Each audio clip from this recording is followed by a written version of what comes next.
यह patient monitor है। इसको हम मल्टी पैरा मॉनिटर या कार्डियक मॉनिटर के नाम से भी जानते हैं।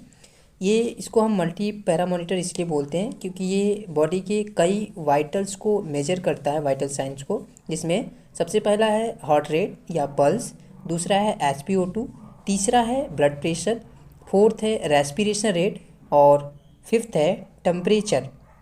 अगर हम नॉर्मल पल्स रेट की बात करें, जो सबसे ऊपर 58 और 60 दिख रहा है ग्राफ, वो ECG ग्राफ है। Normal pulse rate 16 to 90 beats per minute होता है। अगर पल्स रेट कम होता है तो उसे हम ब्रेडिकार्डिया, और अगर पल्स रेट हाई होता है तो उसको हम टेकिकार्डिया के नाम से जानते हैं। दूसरा है SpO2। नॉर्मल SpO2 95 से 100% होता है। यह बताता है कि बॉडी के टिश्यू में और सेल में कितना % ऑक्सीजन डिलीवर हो रहा है। नॉर्मल तो 95 से 100 होता है। अगर इससे कम होता है तो इसका मतलब पेशेंट को सांस लेने में कोई प्रॉब्लम या पेशेंट की सांस की कोई भी ऑर्गन प्रॉपर फंक्शन नहीं कर रहा है।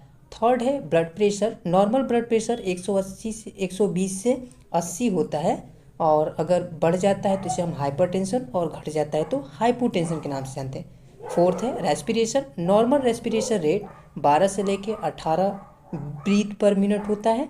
अगर घटता है तो उसे हम ब्रेडिप्निया, और बढ़ता है तो टैकिप्निया के नाम से जानते हैं। एंड फिफ्थ है टेम्परेचर। टेम्परेचर को हम 2 तरीके से मेजर करते हैं।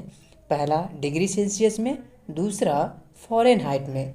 डिग्री सेल्सियस में 37 डिग्री नॉर्मल टेम्परेचर होता है, और फ़ारेनहाइट में 98.6 नॉर्मल टेम्परेचर होता है। अगर टेम्परेचर बढ़ जाता है तो उसको हम फीवर या पायरेक्सिया के नाम से भी जानते हैं।